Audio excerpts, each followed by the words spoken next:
That's about to happen right now. Welcome, everyone, to our Daily Success Call. We are live. John Lavenia here with you. Wednesday, the 23rd of February, 2022, 1:15 p.m. exactly here in the eastern part of the USA. It's good to be here with everyone. Quick announcement, a little bit of housekeeping. We do have some changes coming, some additions. We're adding to the staff. You're going to be seeing some more participation. Obviously, you guys, we get together here 5 days a week, whether it's myself or my lovely co-host. And but I'll tell you who the star of the show really is. You think I'm going to say Rachel? No, it's you. You're the star of the show. So if you're here to learn how to, create a successful online enterprise and, learn methods that have been, proven, obviously many examples here, Rachel and Amy and Adam and all these others, then you're important. I just want you to know that you're important. So if no one has validated you yet today, let me be the first. You're important. All right. So welcome. Good to see you all. I do see, of course, let's see who's on camera here. Usually we got like a whole bunch of people on camera. Today we've got like a dozen people. So there's Alec. There's me. There's iPhone. Hi, iPhone. There's Jay Karku. There's Mindy. There's Tracy. Hey, Stu and Scott and Patty and Crystal and Terry. All right. Nobody else is on camera. So, oh, well, that's all right. You know what? You guys can just stare at me. I'm gorgeous. Yeah. That joke never gets old. Actually, I'm not joking. But I got the story because just before we went live, this has nothing to do with e-commerce. All right. So everybody just humor me for a minute. Is it okay? I know it's not Fun Friday yet. Okay. But is it okay if we just have a little fun here real quick? Yeah. Okay. Crystal says yes. So Crystal, you could use a laugh. All right. So here it comes. Yes.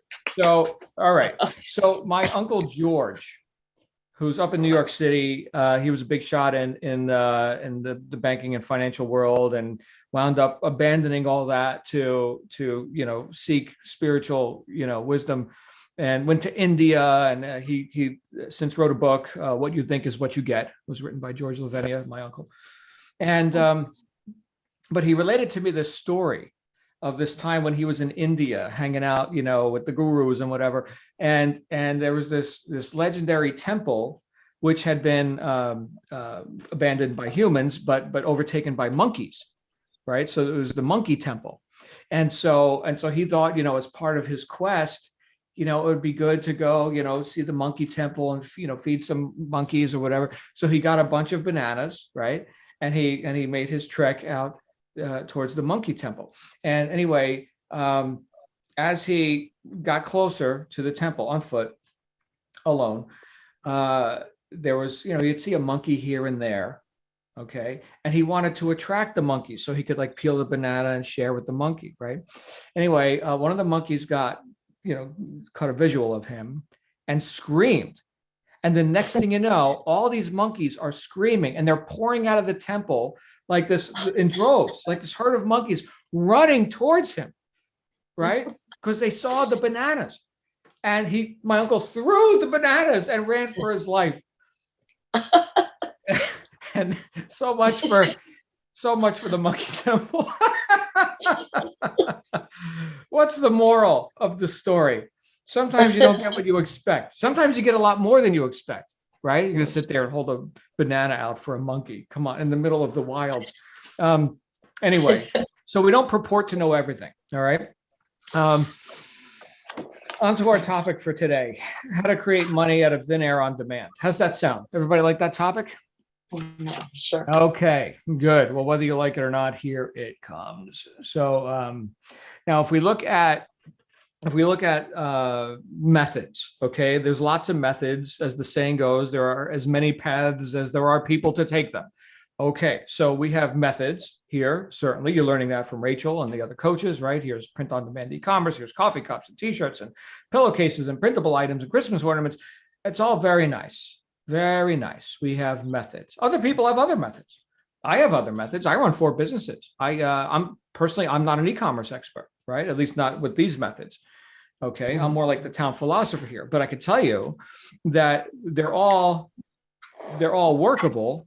I heard somebody once say, I heard a little background noise. Let me mute the mics here real quick. I heard somebody once say, "Well, I don't know if it'll work." Speaking about some method, some business opportunity, something. Well, how do we know it'll work? To which I would reply, "Well, anything could work, anything, right? Did you know that there are people who for about $100 have purchased uh, garbage, actual garbage from Yankee Stadium, right? So this is real Yankee Stadium garbage in a plexiglass box, which I suppose you can display on your mantle. And there's a crushed, Coca-Cola can, and this is for real. This is people buy that. So as the saying goes, there's an ass for every seat. All right, so anything will work. And if you could sell garbage, personally, I can't sell garbage, right? I have a little bit of pride, but the point is that any methods will work. Okay, now with that in mind, why are some people successfully doing these methods and other people with those same exact methods are not quite doing it? They're not making their mark. Okay. Another way to ask that would be, why does one person engaged in this profession get rich while the other remains poor? Same profession, same doing this. Okay. Well, if we take a step back, we have to ask the question, well, who's doing it? Who's doing it? Right? Goethe, the great German philosopher, second time I'm going to quote him today so far, said one must be something in order to do something. Sounds too simple, right? But let me relate another story to you. Here I was. This is not the Monkey Temple story. Okay, so here I was, having made millions in business and having a partnership go sideways like I never would have expected and cost me millions. And I was starting over. I had a 1-year-old daughter. We were in a new location just because we were putting pieces together. And I mean, it was a rough time. It was a rough time. People say the first million's the hardest. BS. No, pick yourself up after having lost it and start over again. Do it again. I would argue that's a bigger endeavor. But and it's probably one of the reasons why I'm qualified to sit here and mentor you guys, right? I've been through hell. But here I was starting over. And I had to invent money out of thin air on demand. Well, I have some, let me see. I've got a high, first of all, here's what happened behind the scenes. I had a high necessity level. I didn't have time to sit around and Q&A and like deliberate and navel gaze and all this stuff. I had to produce. It was time to produce. And there was nothing vague about that for me. I was not vague. I knew it was time to produce. And so what do you do if you're in a state of high necessity, or we could say an emergency state? Now, I know for each and every one of you, because you've survived up to this point, because you're hearing my voice, you're sitting here, we're on the interwebs, we got a roof over our head, you ate food today, you drank water. I mean, you're good, right? You're good. You're a survivor. Okay, that's good. But because of that, I know that you've gone through your own trials. No one goes through life unscathed, right? So you are a survivor. You are someone who, when the time is now. I mean, you've gotten stuff done. You have. Why? Because you had a high necessity level. Because you didn't have time to sit around and Q&A, right? And think about that. Maybe not sure, right? Indecision, the great killer of time. Because look, the same money which exists right now and is going into the hands of people who are applying whatever the methods are that they're applying, that same money, it already exists, right? So all we got to do is appropriate some of that money, which already exists. Think of it like energy, right? Or like water, or like air, right? So we're appropriating, we're taking in, we're saying, oh, that portion of it I will accept for myself, right? But we didn't have to invent it. It's not like I need to go create some air or water or money. It's already there, wherever it is at the moment. So then the question is, how do we appropriate with urgency, right? How do we appropriate that which is already there? So back to my story. I looked around. I saw some business stuff, some dealings I can get involved in. One of them was going to cost a couple $1,000s just to get my feet wet. And so I wound up going into my garage, and I found I had some old audio equipment. I used to do like sound reinforcement, and not as a professional, but as I guess a, advanced amateur or semi-pro. And I've been in bands and stuff like that. So I got like sound equipment, right? So let me go ahead and unload some of this stuff on eBay. And within just a few days, right, I had a couple $1,000s in my hand. I wound up putting it into that business, and I was in profit in my first week. So when you may be thinking, well, John, well, what did you say? What kind of business was it? I'm interested in the methods now. Well, hold on a second. Any methods will work. Okay. Who's doing it? Oh, the person of definiteness of purpose, definiteness of decision, right? Resolve, urgency, right? So who's showing up to do it? So yes, I invented money out of thin air. You could say, well, you already had, old audio equipment that you could sell. Okay. Well, you know what? You get to a point in life, and I don't think we have any children here with us today, but children like to accumulate stuff. They like to own stuff, more and more and more and more and more stuff. You can ask my 11-year-old daughter, not 10 minutes goes by when she's like, oh, I wanted that. I want that. I want that. And then you get to a point in life, and some of you may have gotten to it, where it's like, simplify, you know what? Unload this stuff. Now, anything that I buy, or that my wife and daughter wants to buy, my questions are, what does it weigh? How much space does it take up? Okay. And then the third question, I suppose, would be, what does it cost? Okay. But what does it weigh and how much space does it take up? Perhaps that's because I think like a biker, right? I mean, every ounce you put on your person or on your bike, I mean, that costs you something, right? So lighten the load. So now I'm relieving myself of stuff. I'd rather have really nice stuff and less of it. Okay. Not 10,000 pounds of stuff, which is mediocre. That's just for me. Okay. Buy once, buy right. But yeah, do you have some stuff you can unload and create some cash flow right there? Sure. There's lots of ways, if the necessity level is high, to come up with a solution. And you'll know that you're going down that road because you're not going to be second guessing yourself so much. In other words, you'll take the swing and you'll hit or miss. Okay. But the point is that you're going to take action promptly, which is a characteristic not only of genius, but of highly successful people in all areas of life. We can read right out of Think and Grow Rich by Napoleon Hill, one of the classic books on wealth creation, that he studied 250 of the most successful people of the industrial era. And his studies revealed that every single one of them had formed the habit of reaching decisions promptly and of changing those decisions slowly, if they ever changed them. Unsuccessful people, thousands and thousands of them, without exception, he said, take a long time to make a decision, if they ever make one, and then they change their minds quickly and often. You see that? There's nothing vague about that statement. That's an actual case study, or many case studies, right, rolled into one definitive statement. Okay, so what is it that costs you time between you saying I want money and you getting the money? It's the same thing that costs me time. It's all the drama and indecision that in between my intention and actually appropriating that which is already mine. My friend Grant Cardone says, "Who's got my money?"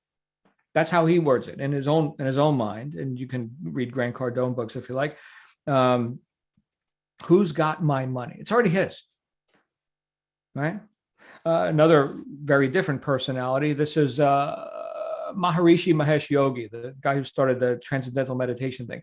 He was doing this world peace thing, the project, and his disciples were sitting around. And one of his disciples said, "But where's all the money going to come from?" And he said, "From wherever it is at the moment."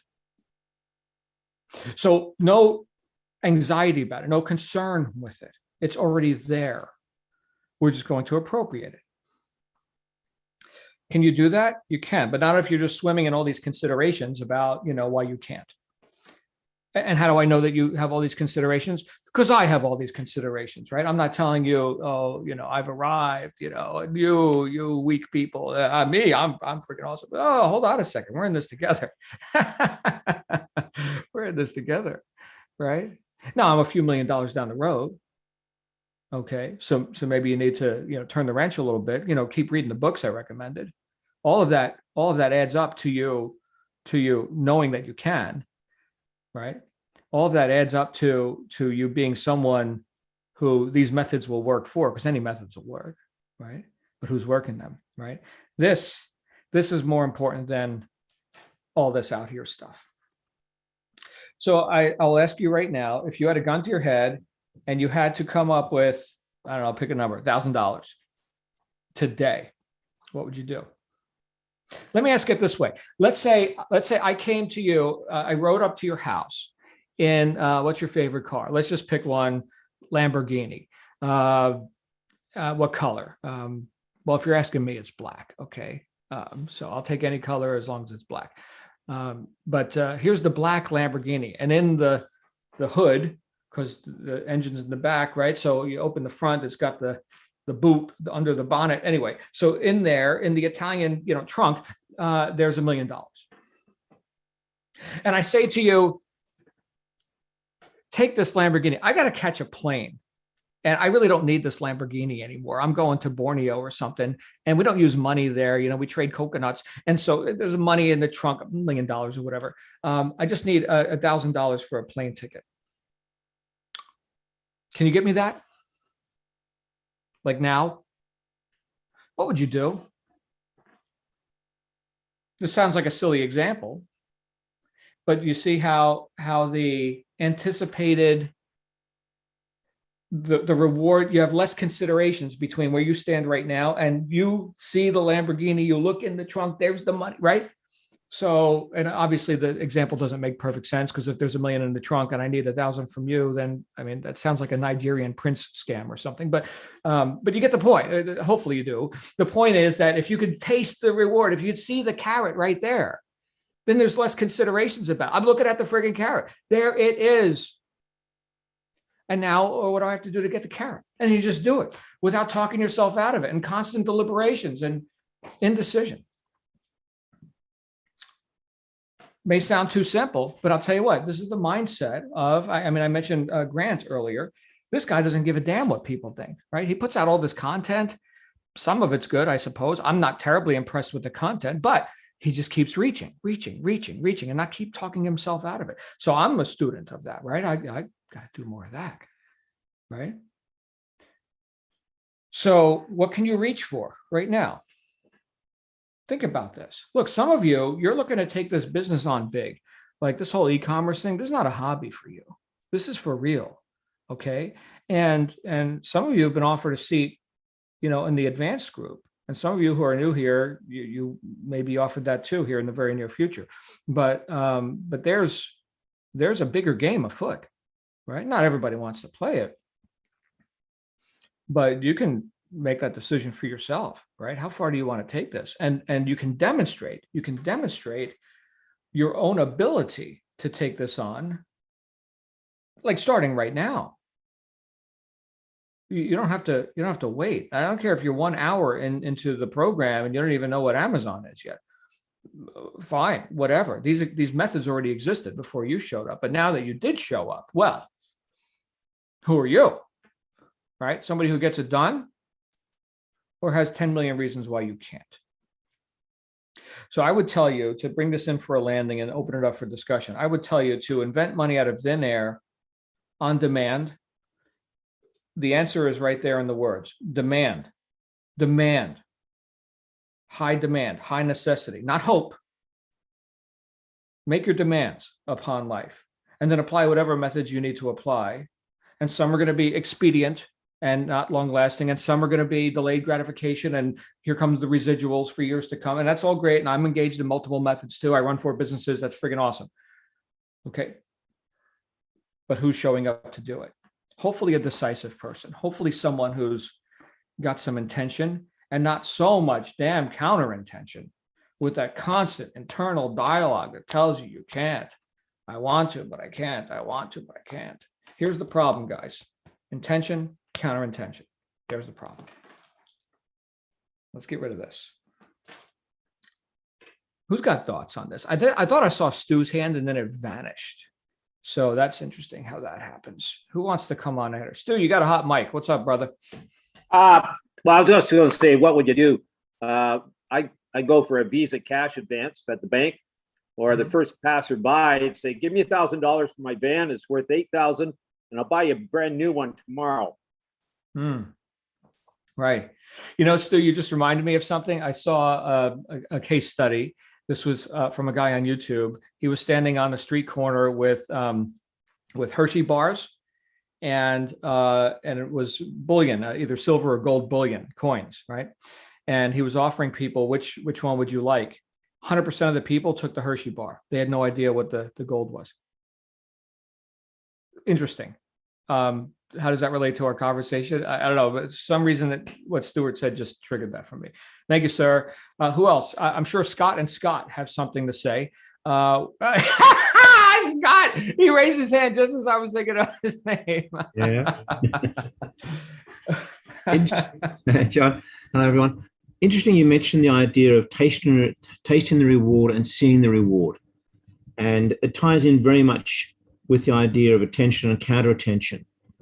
I mean, that idea of tasting it, seeing it, immersing yourself in the reality of that experience, whether you physically have it or not, isn't the issue. It's embracing that reality as an immersive reality. So you can't see anything else. You can't feel anything else. And I think that's a very, very much key to the whole process. The idea of focusing on what you want to the point where you can't think about anything else. Mm-hmm. And the only attention you would give is to brainstorm. Okay, how am I going to do this? That's it. How can I? Yeah. Not why can't I, but how can I? Totally different question. How can I? And then you're not going to be guaranteed of anything, no matter how successful someone else is doing exactly the same thing. That's them. That's not you. But anything is possible. Absolutely anything. And I think you've just got to focus on, I'll put one step in front of the other. I'll try this. It doesn't work. I'll try something else. It's just course correction, like Maxwell Maltz said in cybernetics. It's course correction. You have the goal. How you get there doesn't really matter. I mean, some people would say, well, once you've embraced the new reality, how you get there is basically none of your business, because there are forces and powers within your life or within yourself that are at work. And the secret then is to get the hell out of your own way. And inattention, the focus on the self-doubt and the questioning and the wondering, if I can do it. I think that's a big thing. And thoughts can really, our own thoughts, our own feelings can really be very deceptive and very destructive. And it's part of the idea of getting the hell out of your own way, because so often we are the ones in our own way. You mentioned Maltz, right? So psycho-cybernetics, you talked about self-image psychology and how you're not going to outperform your own self-image. So just like the servo mechanisms on you mentioned the torpedo the other day, I think was an example, right? So here's the missile going to what? A predetermined location and making course corrections along the way. But all of our thoughts and considerations and all of that which we think is valid, that is actually setting the destination. So look how powerful you are. Look how powerful you are, that you could lead yourself astray with all these considerations about why you can't. Well, then that's the target. I can't. Henry Ford said, obstacles are those frightening things we see when we take our eyes off the goal. Keep that carrot in front of you, right? And stop thinking about why you can't. Otherwise, that is your autopilot. You're going to not do it very successfully. You're going to very successfully fail if that's what you keep thinking about. Sorry, Scott, I hijacked. No, you're quite right. All right. I saw Alec. Now I don't see him. I see Scott. See Scott and Scott. See, I am like the wizard guy over here. I got the crystal ball. I know who's going to raise their eye. See, I got this stuff, Scott. I know this. Oh, you said Scott, so I said I might as well raise my hand. Might as well, right? Yeah. No, I had an interesting thought and so maybe this kind of goes in the wrong direction. I don't know. But, you give the scenario of you got this guy that wants to give you a Lamborghini, says he's got $1 million in the car. And I love Stu's answer about how he was thinking about how to instantly get that, use other people on the street to get that $1,000. But my first thought would be, man, can I trust this guy?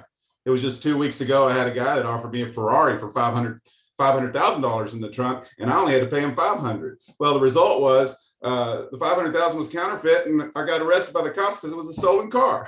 So because of that fact, now I'm real hesitant about doing this. So it was just a funny thought that I had. So Mhm. I want to kind of throw that out at to you because there's that internal dialogue based on experience that I've had before. Sure, sure. Well, all opportunities come through other people, not from, but through. Okay, so there is that, very, very valid, thing, trust but verify, and look for the veracity of whatever the offer or the opportunity is. What I'm talking about is more of a self-reliant, like if you've got to get it done, Scott or Mindy or Stu or whoever, right? If you've got to get it done, you of your own self-determinism and your own resolve can get it done. And then you will attract the Lamborghini, whatever the opportunity is. That was maybe a silly example. Okay. But yeah, I mean, that would trigger my spidey sense too. I mean, you hand me a Lamborghini for $1,000. Come on. Right. So yeah, that was a bit far-fetched, but hopefully demonstrated to you. I mean, if you did know the person, if it was me, and I mean, here's the guy who wrote the book on personal integrity, right? So you could trust me. Well, hopefully you can. And I trust me, so that's good. So if it was me, that was the example. My Lamborghini. Well, now we're talking about John, right? So hopefully that satisfies your trust issues there, Scott. So Mine was a little far-fetched too. So. Yeah. All right.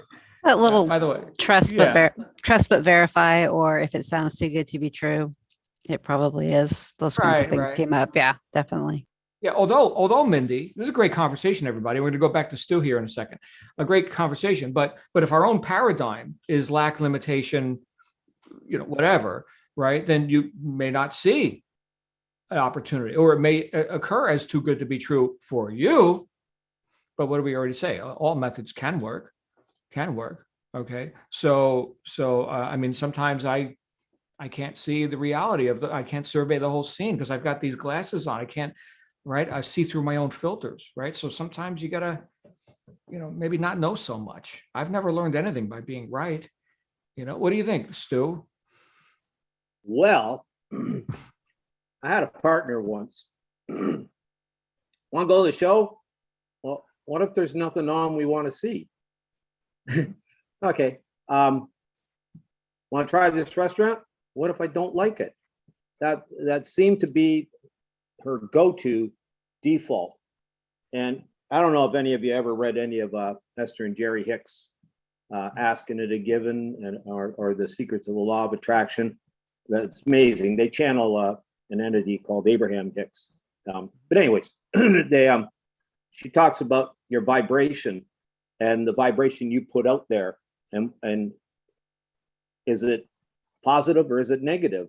I mean, if somebody had a battery tester and they could test whether you were a positive or negative, what do you think you would put out if they put it on you? Is it going to be a positive vibration or a negative vibration?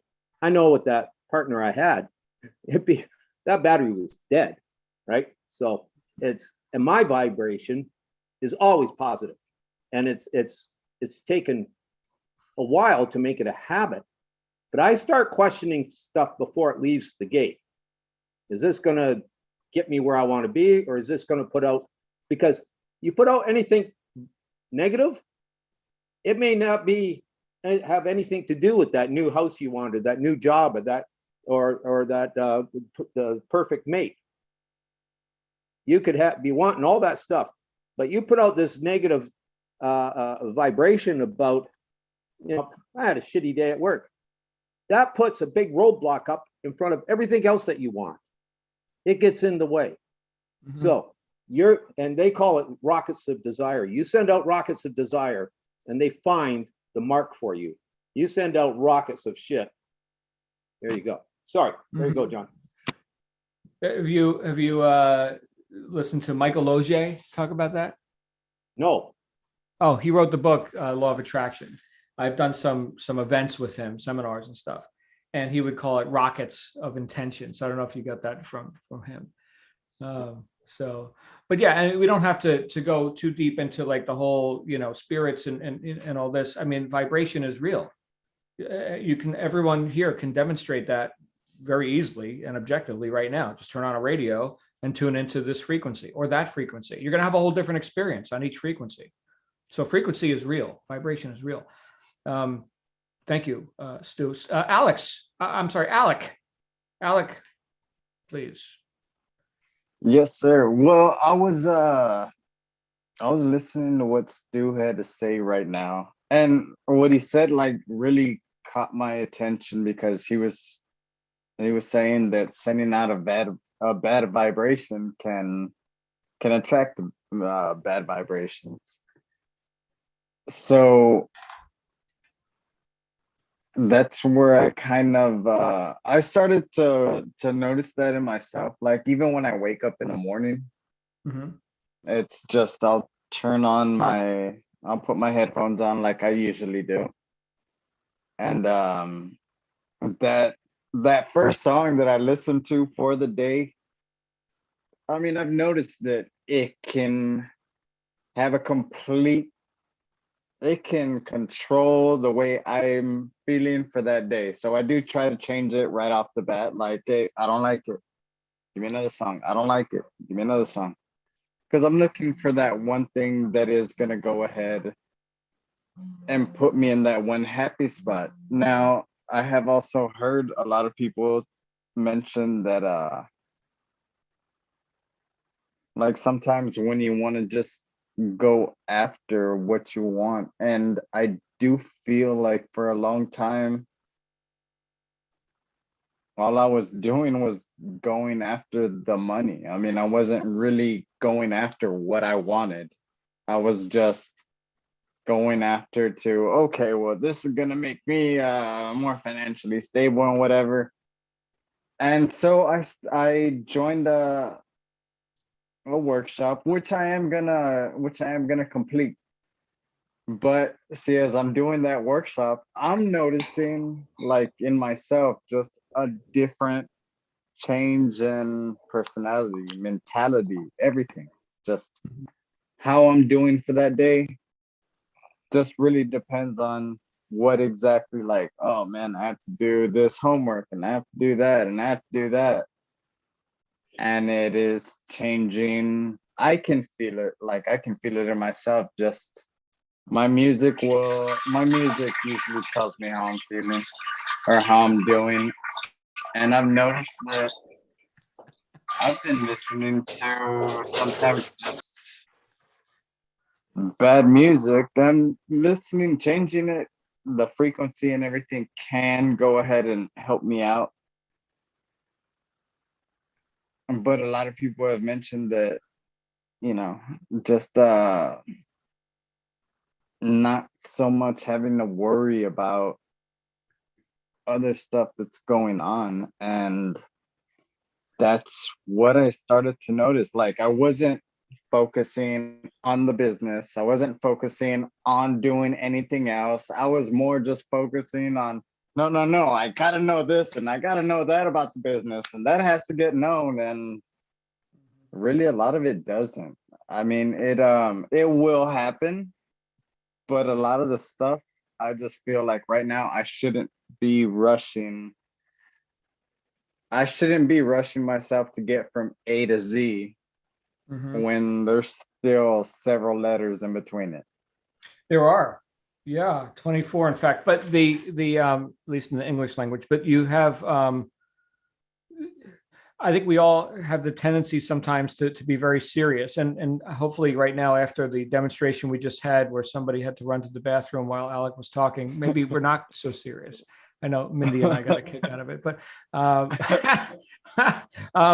anyway, thank you, Alec. And let's just let's be intentional, but let's not be so frantic about it, I think is what you're saying. So thank you, brother. Well, I'm not so much so frantic about it. It's just I just felt like, you know what, I'm overwhelming myself to learn one thing when I'm not even taking the time to learn what's needed to be learned. Ah, okay. Well, I'm sure you're going to do brilliantly because you're brilliant. So Thank you, keep showing sir. up. All right. You have a good one. You too. All right, Scott, why don't you wrap it up because we got to get out of here and get on with some action. I think when you really boil this down to its essence, you're talking about thought management. I mean, you have this, that's the one thing you can control more than anything else. I mean, you can get on the internet and you can get 100 different things coming up. I mean, TikTok all the time. I mean, how to make money this way, and this side hustle, this, that, and the other. And I noticed myself, trust is a huge issue with that sort of thing, because there are cons out there, and the idea, if it seems to be too good to be true, chances are it probably is. That's the mindset that's in your head, because so often you do get burnt by people who are cons, and unfortunately, your ability to discern what's real and what's not is often compromised. So eventually, it becomes a question of how much risk do you want to take, and that depends on how focused you are on the goal. Mhm. And that depends obviously on your thoughts, because your feelings will follow your thoughts. So if it is a question of thought management, just a purely mechanistic process, then you can start the day, you can continue the day, you can transform your day just by focusing on thoughts. Whether you feel the reality of that thought or not isn't always significant, because the feelings will come with the thoughts eventually, once the thought is focused on enough. And I think your thoughts are very much under your control. Feelings, not so much, because I think they often, I think I mentioned before, they're pretty much the result of past programming from years and years ago. So I don't think your feelings are to be used as a guide to what's real, even about yourself or about life, Well, because so often they are just bubbling up from the past, and they're not actually relating. They're just triggered responses quite often to the current situation. But your thoughts can generate a wholly different focus, a wholly different reality. And then when you come to the goal, as you mentioned, and you think about, how am I going to do this? Continuing to think that question and thinking in terms of questions, that generates responses that are directed towards the goal or towards the end in mind. And how do I do this? What's the best way of doing this? And if you don't know the best way, it doesn't matter. How can I do it? It gets to that point. How can I do it? How can I do it? And you don't allow yourself to think about anything else. Literally don't allow, you verbalize it if you have to. Crowd your mind with that thought, with that goal. So no other thought can even enter that space. And once you do that as a habit, I think it becomes powerful. It becomes a very powerful sort of mechanistic method, because the brain is a machine, I think, more than anything else. It's a machine. If you treat it like a machine, I think you'll get better results. If you think about it as something that's organic and somehow controlling you and dictating how you feel and what your reality is, then that's like the dog wagging the tail. The tail wagging the dog, so to speak, not the other way around. I mean, the subconscious, I call it subconscious, simple, universal mind, whatever. I think it's a vast reserve of potential and ability, but so often it's geared towards maintaining the status quo. But what you establish as a status quo depends on your dominant mode of thought, and that is a choice, whether you realize it or not. Thoughts can dictate feelings, they can shape feelings, they can shape reality. But if you allow the current reality and the current feelings to shape your thoughts, then you basically have no hope. You have to command that wild monkey of the brain, so to speak. And then it can do wonders. Tell you what, we brought it all the way back to the monkey temple. Thank Yep. you, Scott. And thank you for because you had mentioned, not controlling your emotions, like we're just going to throw our hands in the air and whatever we get, we get. No. We're cause. So anyway, guys, wow, we can go down a major philosophical rabbit hole with this. I'd be happy to do so, not in this forum, because we're here to talk about, you guys being successful in e-commerce, but this rabbit hole goes really deep. So maybe we can get into some of that in, I don't know, some other sessions. But right now, as in present time, why don't we get to work? What do you guys think? You want to accomplish something today? You want to invent some money out of thin air? Let's do that, right? Set an intention, take action, and observe the result with not so much attachment, just observe. I love you guys. I'll see you back here I'll be back on Friday. Okay. Some of you I'm meeting with today on your business launch sessions. Really excited about that. So I'll see you guys there. In the meantime, if you need anything, you know how to reach me. You got my email, right? So, or get with your accountability reps and you can get to me as well. I'll see you guys real soon.